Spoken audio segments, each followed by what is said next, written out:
성도들이 그리스도 안에서 경험할 수 있는 최고의 기쁨은 자신을 통해서 다른 사람이 구원에 이르는 데 쓰임 받는 것일 겁니다. 그러나 그 기쁨은 고통을 통과하는 기쁨입니다.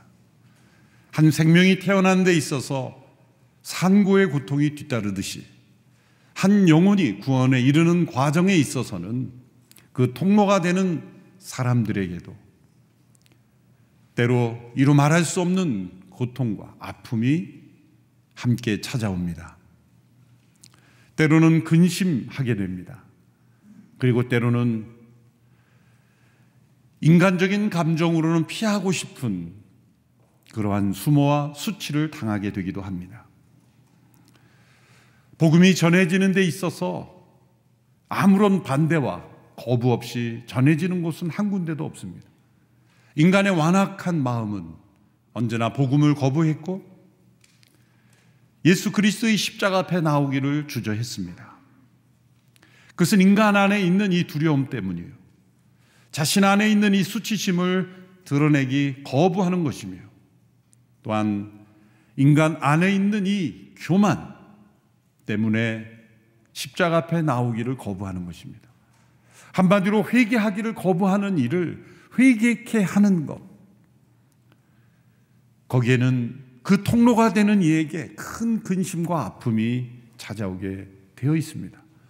바울이 고린도 교회 성도들을 변화시키는 데 있어서 통로가 되면서 그러한 큰 아픔을 겪고 있습니다. 바울이 고린도후서 7장에 이르러서 기쁨을 경험하고 있습니다. 그것은 고린도 교회 성도들에게 있어야 될 그가 기대하고 바라고 구했던 그 기도의 제목이 이루어지는 것을 보았기 때문입니다. 이제 그의 제자 디도로부터 고린도 교회 안에 변화가 일어났다는 소식을 듣게 됩니다. 그는 이 소식을 듣게 되기까지 오랜 시간 고통 속에 중보하며 기도했을 것입니다. 고린도인들이 참된 회개와 변화에 이르기까지 그 여정은 결코 쉬운 과정이 아니었습니다. 다시 한번 그간에 있었던 이 바울과 고린도 교회 성도들과의 그 지나온 여정을 간략하게 다시 살펴볼 필요가 있습니다. 2차 전도 여행 때 바울이 고린도에 교회가 개척이 되었습니다. 복음이 전해지고 그곳에 이방인 도시 한복판에 예수 그리스도의 복음의 역사가 시작이 되었습니다. 얼마간의 목회를 하고 나서 그는 또 다른 지역의 교회를 개척하러 갔고 이제 그 후에 아볼로라는 사람에 의해서 그 고린도 교회가 더 양육되어 갔죠. 그러나 그 이후에 바울이에게 들렸던 소식은 그 고린도 교회 안에 여러 가지 문제가 일어나고 있었다는 겁니다. 그래서 그는 첫 번째로 고린도 교회 성도들에게 편지를 썼습니다. 그 편지는 고린도전서 이전에 쓴 편지입니다. 고린도전서는 고린도전서, 영어로는 First Corinthians 그러지만 실제로는 두 번째 쓰여진 편지입니다. 첫 번째 쓰여진 이 편지에 대한 응답이 고린도 교회 성도들로부터 왔는데 거기에는 그들 가운데 있는 문제들 또 여러 가지 이 질문들이 있었습니다. 우상의 제물을 참여하는 것이 맞냐, 참여하지 않는 것이 옳으냐, 또 성령의 은사의 문제, 또 음행에 참여한 사람의 처리 문제, 여러 가지 문제들에 대한 질문이 있었고 그 질문에 대한 논리적인 대답을 해준 것이 바로 고린도전서입니다. 고린도전서는 바울이 고린도에 보낸 두 번째 편지인 것입니다. 그 편지를 디모데를 통해서 보내고 이제 그 고린도 교회 성도들의 형편을 보고받은 바울은 놀라게 됩니다. 왜냐하면 생각보다 훨씬 더 악화된 모습이었기 때문입니다. 생각보다 더 세속화되었고 그들 가운데는 분열이 있었습니다. 또한 거기에다가 바울에 대한 대적, 바울에 대한 모함, 바울에 대한 공격까지 일어나고 있었습니다. 그래서 바울은 서둘러 고린도를 방문해야만 했습니다. 당시 에베소의 아시아 지역에 있던 이 바울은 고린도, 유럽 대륙에 있던 고린도로 배를 타고 곧바로 방문하게 됩니다. 그 방문은 이 바울의 두 번째 고린도 방문이 됩니다. 교회를 처음 개척할 때 방문한 이후에 이제 두 번째로 그 고린도를 방문하였을 때 바울은 큰 충격을 겪게 됩니다. 그것은 바울에 대한 공격이었습니다. 그 고린도 교회 안에 있었던 문제만이 아니라 이제는 바울에 대한 인신공격이었습니다. 바울은 신뢰할 수 없다, 믿을 수 없다, 사도로서의 자격이 없는 사람이다, 내세울 수 있는 추천서도 없는 사람이다, 그가 어떻게 사도가 될 수 있느냐, 그는 말을 잘 바꾸는 사람이다. 여러 가지 음모와 거짓 중상으로 모략으로 바울을 공격했던 것입니다. 놀라운 것은 바울을 지지해주는 사람을 찾아볼 수 없을 만큼 그 성도들이 모두가 다 그렇게 거짓에 넘어가서 바울을 공격하는데 앞장서고 있었다는 겁니다. 바울은 너무나 큰 충격을 받고 에베소로 되돌아오게 됩니다. 인간적으로 생각하면 이제 고린도에 있는 사람들하고는 완전히 관계를 끊어버릴 수 있었을 겁니다. 고린도를 향하여는 이제 발걸음을 내딛지 않을 수도 있었을 겁니다. 인간적인 마음으로는 이제 관계가 더 이상 이어질 필요도 없습니다. 그러나 바울은 자신이 복음을 전하여 예수님을 믿게 된 그 고린도 교회 성도들을 버릴 수가 없었습니다. 관계를 끊을 수가 없었습니다. 이 바울의 마음속에 일어나는 그 사랑, 열정, 그 헌신으로 하여는 바로 바울로 하여금 또다시 편지를 쓰게 했습니다.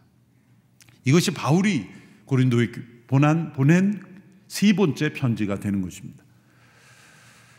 그 편지를 쓸 때 바울은 눈물로 썼다 그랬습니다. 그 편지가 고린도후서 2장 4절에 어떻게 쓰여졌는지 이렇게 기록이 되어 있습니다.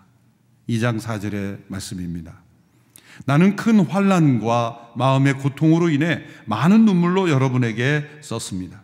이는 여러분을 근심하게 하려 한 것이 아니라 여러분에 대해 넘치는 사랑이 내게 있음을 알게 하려는 것입니다. 마음의 고통과 눈물로 여러분에게 쓴 편지, 이 세 번째 편지입니다. 고린도후서 이전에 쓴 편지가 있었다는 것입니다. 이 편지를 디도라는 제자를 통해서 고린도에 보냅니다. 그리고 그 편지와 아울러 바울의 마음, 바울의 뜻을 고린도 교회 성도들에게 전하였던 것입니다. 그리고 나서 바울은 기다렸습니다. 그 소식이 올 때까지 기다렸습니다. 근심 가운데 기다린 것입니다. 때로 그 편지의 내용으로 인하여 과연 고린도인들이 변화될까라는 그런 의심이 있을 수도 있었습니다. 때로 내가 너무 심하게 그들을 책망한 것이 아닌가라는 생각에 후회하기도 하였습니다. 그러나 그는 하나님께서 그 편지를 사용해 주시기를 기도했고 디도의 방문으로 그들에게 변화가 있기를 간절히 기도했습니다. 그리고 이제 드디어 디도를 만난 것입니다. 디도가 전해준 소식은 매우 기쁜 소식이었습니다. 하나님께서 그 편지를 그리고 디도의 방문을 사용하신 것이 분명했기 때문입니다. 고린도인들을 포기하지 않는 이 바울의 간절한 사랑을 하나님께서 사용하셔서 그들이 다시 하나님 앞에 되돌아오는 올바른 방향으로 나오는 변화가 일어났던 것입니다. 그래서 이제 고린도후서 7장에 이르러서 이 디도가 다시 되돌아옴으로 인하여 바울이 얼마나 큰 위로를 경험했고 얼마나 큰 기쁨을 경험했는지를 말하고 있는 것입니다. 그래서 8절에서 10절 말씀을 우리 함께 이러한 맥락 속에서 이 말씀을 읽어보겠습니다. 8절에서 10절 말씀입니다. 시작. 내가 편지로 인해 여러분을 근심하게 했다 할지라도 지금은 후회하지 않습니다. 내 편지가 여러분을 잠시 상심하게 했다는 것을 내가 알고 후회하기는 했으나 지금은 내가 기뻐하고 있습니다. 왜냐하면 여러분을 근심하게 했기 때문이 아니라 여러분이 그 근심으로 회개하게 됐기 때문입니다. 여러분은 하나님의 뜻대로 근심한 것이므로 결국 여러분은 아무것도 손해를 본 것이 없습니다. 하나님의 뜻대로 하는 근심은 구원에 이르는 회개를 가져오므로 후회할 것이 없습니다. 그러나 세상 근심은 죽음을 가져옵니다. 내가 편지로 인해 여러분을 근심하게 했다는 이 편지는 세 번째 편지죠. 그러므로 고린도 후서는 네 번째 편지가 되는 것입니다. 앞서 보낸 네 편지가 여러분을 잠시 상심하게 한수로 인하여 내가 후회하긴 했지만 이제는 후회하지 않는다. 왜냐하면 내가 기도를 통해 보낸 그 편지로 인해 여러분이 근심하게 되었고, 그 근심은 세상 근심이 아니라 하나님의 뜻대로 하는 근심이 되어서 회개에 이르게 되었기 때문이라는 겁니다. 그로 인하여 내가 기뻐하게 되었다 고백하는 것입니다. 바울이 디도를 통해 보낸 이 고통스러운 눈물의 편지, 그 안에는 책망도 있었겠고 여러 교훈도 있었겠고 그들을 바르게 하려는 권면도 있었을 겁니다. 뼈아픈 충고가 있었을 겁니다.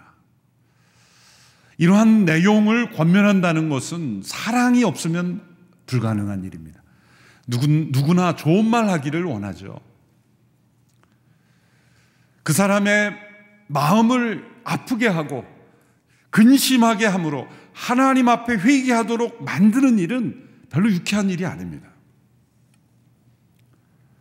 그러나 이러한 과정이 없으면 우리가 참된 회개를 통하여 구원에 이르지 못하기 때문에 한 영혼 한 영혼이 하나님 앞에 돌아오는 데 있어서는 바로 이 하나님의 뜻대로 하는 근심에 이르게 하도록 도와주는 일이 반드시 필요한 것입니다. 때로는 성령님께서 직접 이러한 근심을 주기도 하지만 때로는 어떤 사람들과의 관계 속에서 이러한 근심, 하나님의 뜻대로 하는 이 근심에 이르게 하는 일도 필요한 것입니다. 바울이 바로 그러한 일을 했다는 거죠.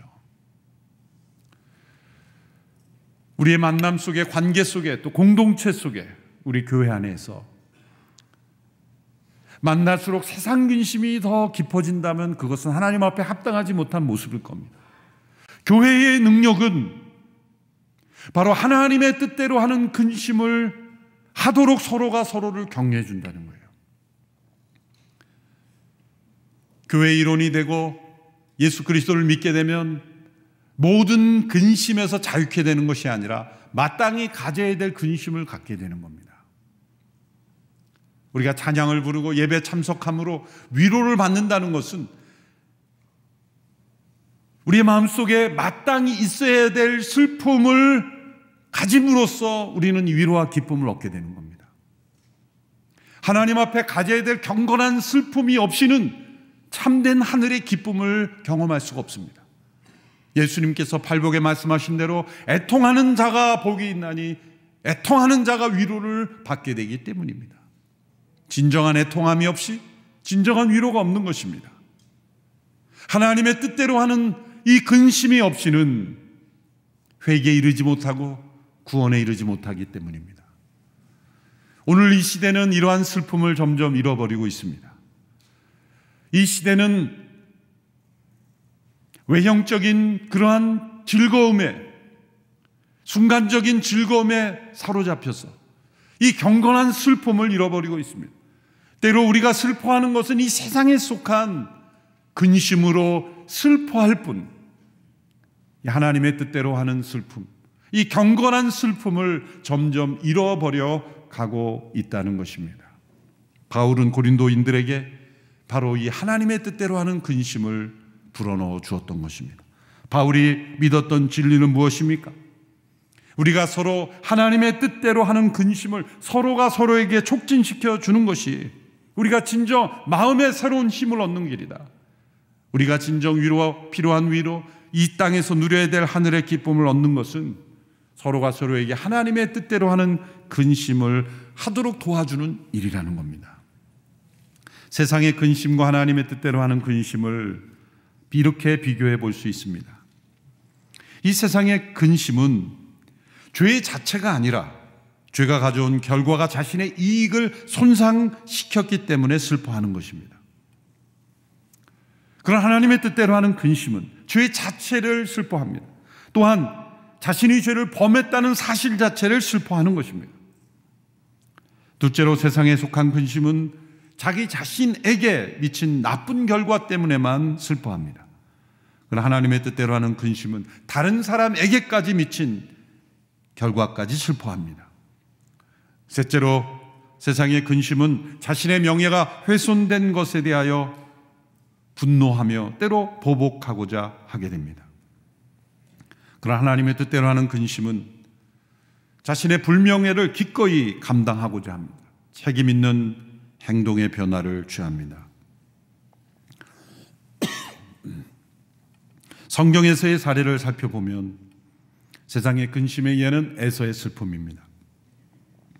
그는 장자의 축복을 가볍게 만홀히 여겼던 자신의 죄는 슬퍼하지 않고 그 장자의 권리를 잃어버린 것에 대해서만 슬퍼했습니다.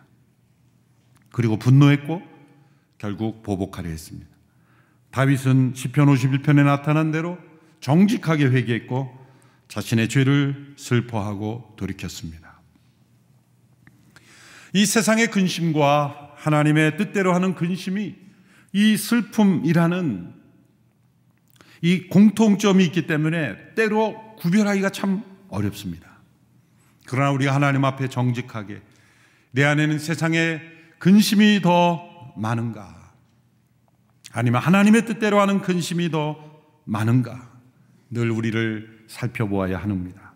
내 안에 어떤 슬픔이 찾아온다면 이 슬픔은 세상의 슬픔인가, 아니면 하나님의 뜻대로 하는 근심으로 회개에 이르게 하는가를 늘 살펴야 됩니다. 분명한 것은 열매가 다르다는 겁니다. 세상의 근심은 결국 죽음에 이르게 하지만 하나님의 뜻대로 하는 근심은 회개에 이르게 하여 구원에 이르게 한다는 겁니다. 이 시대는 초개인적인 사회라고 하랍니다. 자신의 주장과 권리가 극대화되는 시대이죠. 이러한 시대에 우리가 죄를 직면하게 하고 또 회개로 인도하는 것은 매우 불편하게 여기는 일입니다. 죄라는 단어 자체도 싫어하죠. 죄를 지적하는 것은 혐오라고 풀이될 수도 있는 그런 시대입니다. 그러나 복음은 기쁜 소식 이전에 나쁜 소식을 포함합니다. 하나님의 진노와 심판 아래에 있는 인간의 상태를 전하지 않으면 복음의 기쁜 소식은 이루어질 수 없습니다. 회개에 이르지 않기 때문이죠. 하나님의 뜻대로 하는 근심이 없으면 결코 회개에 이르지 못하기 때문입니다.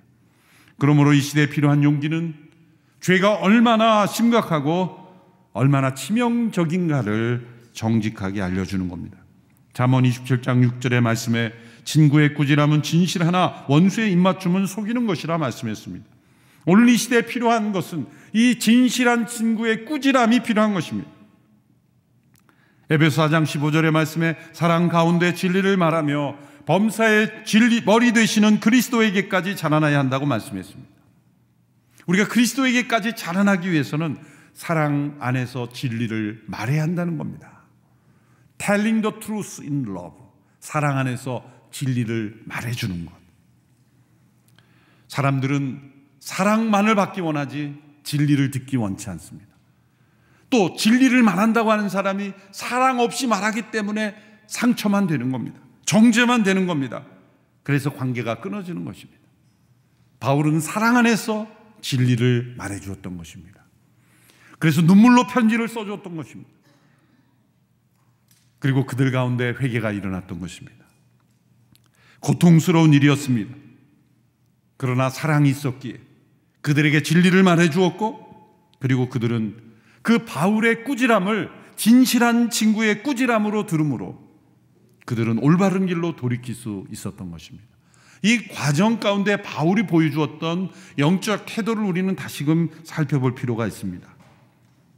하나님의 근심, 하나님의 뜻대로 하는 근심 가운데로 인도하는 데 있어서 있어야 될 중요한 영적 태도 세 가지를 이 7장에서 발견할 수 있습니다. 첫째는 정죄하는 태도가 아니라 연합하는, 자신을 동일시하는 태도입니다. 7장 3절의 말씀을 우리 같이 읽어보겠습니다. 시작. 내가 정죄하려고 말을 하는 것이 아닙니다.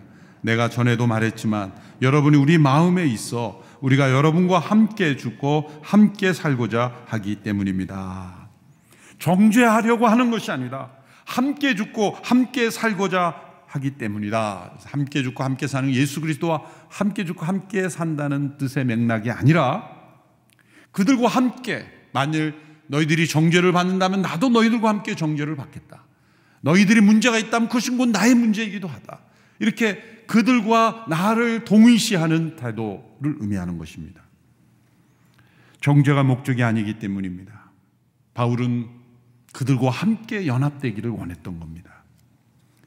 둘째로 바울은 그들에게 신뢰와 자랑을 표현하는 태도를 보였습니다. 7장 4절과 14절의 말씀을 연이어 함께 읽어보겠습니다. 시작. 나는 여러분에 대해 많은 신뢰감을 갖고 있고 여러분을 위해 자랑할 것도 많습니다.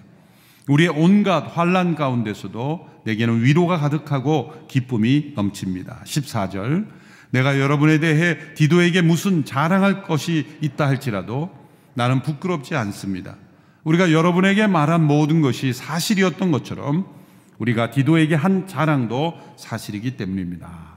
이 4절에 신뢰라는 단어가 나오고 14절에 자랑이라는 단어가 나옵니다. 이것은 바울이 디도를 보내면서 또 디도에게 이 세 번째 편지를 보내면서 신뢰를 표현해 주었다는 것이죠. 그리고 디도에게 고린도인들에 대해서 자랑했다는 겁니다. 아니, 자신을 반대하고 그렇게 공격하고 문제 가운데 있는 고린도인들에게 뭐 자랑할 것이 있다고 디도에게 뭘 자랑했다는 것인가, 그렇게 우리는 질문을 던질 수가 있죠. 그러나 어떤 문제 속에 있는 사람이든지 그 사람에게 부정적인 면만은 있는 것은 아니죠. 바울은 고린도인들에게 이 디도를 보내면서 만일 바울이 부정적인 면만 이 디도에게 전부 설명해 줬다면 디도가 어떤 마음으로 그들을 대했을까요? 바울은 디도가 그들에게 그런 마음으로 가기를 원치 않았던 겁니다. 그런 그들의 문제에 대한 책망은 이 편지에 이미 다 적혀 있어요. 디도에게는 고린도인들의 있는 이 가능성, 그들에 대한 바울의 신뢰, 그리고 바울이 발견한 그들의 장점을 자랑하는 것을 통해서 이 디도가 균형 있는 판단을 하기를 원했던 겁니다. 이런 말씀을 준비하면서 떠오르는 사건이 있었습니다. 미국에서 목회할 때 함께 일하는 리더십 중 힘들게 하는 분이 있었어요. 뭐 힘들게 한다는 것은 여러 가지 이유가 있겠죠. 본인에 갇혀서 자기 고집에 어떤 의견에 소통이 잘 안 되는 것부터 여러 가지가 있을 수 있습니다. 그런데 어느 성도님이 그걸 어떻게 하셨는지 저희에게 이런 질문을 했어요. 혹시 그분이 힘들게 하지 않아요? 저희 마음에 위로가 밀려오면서 어떻게 그걸 하셨어요? 그러면서 저의 묵었던 마음이 막 이렇게 솟아나는 걸 느꼈어요. 그분에 대해서 내가 느낀 부정적인 그 일들을 다 말해주고 싶은 얘기 여기 목까지 여기 차올랐어요.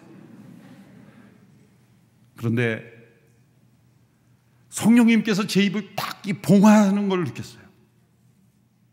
육신의 본성으로는 막 쏟아내고 싶었어요. 그런데 나오지가 않는 거예요. 근데 정말 성령님의 역사라고 말할 수밖에 없는 것이, 저는 말하고 싶지 않은 그 사람의 장점을 말하게 되는 거예요. 말하고 나서도 내가 거짓말한 게 아닌가? 나는 그렇게 말하고 싶지 않았는데, 그분에 대해서 좋게 말하고 싶지 않았는데, 딱 터져나온 것은 그분에 대해서 장점을 얘기한 거예요. 그분의 장점 때문에 제가 도움이 많이 됩니다. 그렇게 제가 얘기한 거예요. 근데 얼마 있어 또 다른 분이 비슷한 질문을 하는 거예요. 그분이 혹시 힘들게 하지 않나? 이 소문이 났나 봐요, 성도들 가운데. 저는 한 번도 얘기한 적이 없는데. 근데 제가 앞서 말한 버전이 있잖아요. 똑같이 얘기해야죠, 제가. 그래서 똑같이 얘기했어요. 그랬더니 그분에게 그 얘기가 들어갔나 봐요. 제가 여기서 알게 된 건 서로 친하지도 않으면서 그런 얘기는 잘 전하더라고요. 심지어 원수 같은 사람들에게도 담임 목사가 뭐라 그러면 다 전하더라고요. 그걸 제가 어떻게 알았냐면 어느 날 회의를 하는데 그분의 태도가 바뀐 거예요. 항상 어떻게 하면 이렇게 저에 대해서 부정적인 시각으로 안 되게 할까, 이런 분이 긍정적으로 바뀌어. 담임 목사님이 잘하실 텐데 평소와 다른 버전으로 바뀐 이분이 왜 이럴까, 이런 제가 생각을 하게 나중에 얘기하시더라고요. 제가 목사님이 자신에 대해서 이렇게 좋게 얘기하고 다니신다는 걸 자기가 들었다고. 그래서 뭔가 느낀 거죠.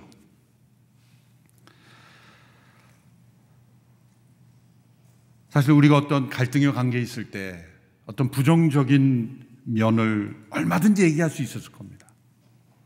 바울이 그런 마음이 아니었을까? 지금 인간적인 감정으로는 지금 찾아가서 혹되게 야단치고 싶은 마음이었겠죠. 그러나 그것은 다 편지에 기도하면서 담았습니다. 책망할 것, 교훈할 것, 바르게 할 것은 다 담았지만 디도에게 전할 때 진리를 표현해주고 또 고린도인에게 있었던 장점을 얘기해 줌으로써 디도가 치우치지 않도록 그렇게 디도를 붙잡아 준 것이 아닐까. 그것이 사랑 안에서 진리를 말하는 바울의 태도였다는 것이 바로 7장에 나타나고 있습니다. 그래서 디도에게 한 자랑이 사실이었다 이렇게 기뻐하고 있는 거예요. 내가 너에게 그렇게 말했죠. 디도에게 자랑한 것이 그것이 사실로 돼 있지 않느냐. 그 고린도인들이 변화된 것을 보면서 그렇게 기뻐하는 고백을 하는 것입니다. 셋째로 바울은 변화의 때를 기다리고 있었습니다.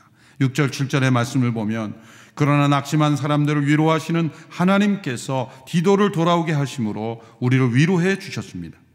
그가 돌아온 것뿐만 아니라 그가 여러분에게서 받은 위로로 우리를 위로해 주었습니다. 여러분이 내게 대해 사모하는 것과 애통해하는 것과 열심을 내는 것에 대해 그의 보고를 받고 나는 더욱 기뻤습니다. 바울은 디도를 기다리고 있었다는 것입니다.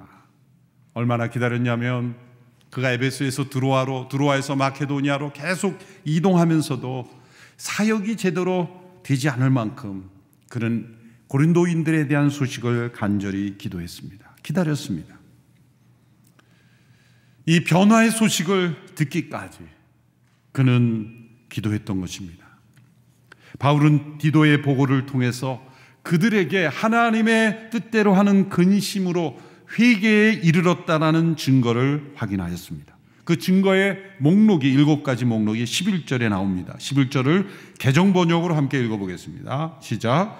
보라, 하나님의 뜻대로 하게 된 이 근심이 너희로 얼마나 간절하게 하며 얼마나 변증하게 하며 얼마나 분하게 하며 얼마나 두렵게 하며 얼마나 사모하게 하며 얼마나 열심 있게 하며 얼마나 벌하게 하였는가. 너희가 그 일에 대하여 일체 너희 자신의 깨끗함을 나타내었느니라. 진정한 회개의 모습을 표현하는 단어들입니다. 바울이 얼마나 감격했으면 이렇게 표현했겠습니까?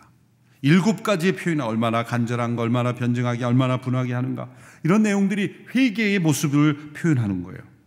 그런데 여기에다가 우리말 성경들에서는 나오지 않는 단어들이 6개의 단어가 사실은 빠져 있는데, 알라라는 헬라어 단어인데 그것은 우리말로 게다가, 그 이상, 더욱이, 영어로 more over, 그런 단어로 번역되는 단어가 6개가 있는데 모든 한글 성경에서 다 번역을 하지 않았어요. 이렇게 반복해서 적는 것이 불필요하다고 생각한 것 같습니다.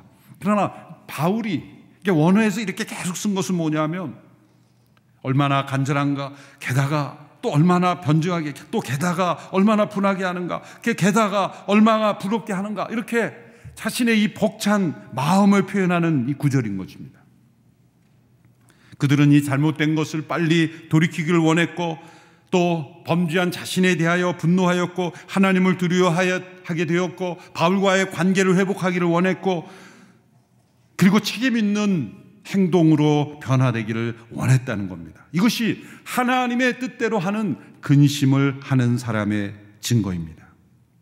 그로 인하여 바울과 고린도인들은 서로 전적인 신뢰를 회복하게 되었다는 겁니다.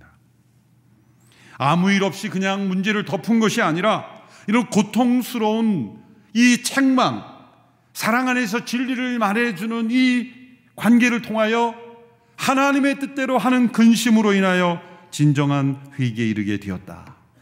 그로 인하여 얻은 위로, 그로 인하여 얻은 기쁨, 그로 인하여 얻은 신뢰는 성령 안에서 온전하게 회복되는 길로 나가게 되는 것입니다. 우리가 서로가 서로에게 어떤 관계가 되어야 할 것인가를 생각하게 하는 말씀입니다. 우리의 관계 공동체 속에 세상 근심을 하게 하는가, 아니면 세상 근심을 잃어버리게 하는가? 하나님의 뜻대로 하는 근심을 잃어버리게 하는가, 아니면 하나님의 뜻대로 하는 근심을 하게 도와주는가? 우리는 서로 가면을 쓰고 그저 좋은 말, 덕담 나누며 좋은 말을 나누며 그냥 지내는 관계가 되어서는 안 됩니다. 서로를 정죄하며 공격하라는 뜻이 아니라 그저 아무 문제 없는 사람처럼, 천사들의 모임처럼 그렇게 가면을 쓰고 좋은 말만 나누는 관계가 되어서는 영적 성장이 이루어지지 않습니다. 사랑 안에서 진리를 말해줄 수 있는 관계예요. 하나님의 뜻대로 근심하게 하는 관계예요. 그것이 우리 모두가 더 하나님 앞에 회개하게 하고 더 하나님 앞에 가까이 나가는 길이 될 것입니다. 바울이 그러한 사랑으로 고린도인들을 변화시켰습니다. 우리도 서로가 서로를 그렇게 격려하고 서로가 서로를 하나님의 뜻대로 하는 근심에 더 이르게 하는 그런 공동체가 되기를 축원합니다. 기도하겠습니다. 하나님 아버지, 세상 근심을 잊고 하나님의 뜻대로 하는 근심에 이르는 저희의 관계가 되게 하여 주옵소서. 예수님의 이름으로 기도하옵나이다. 아멘.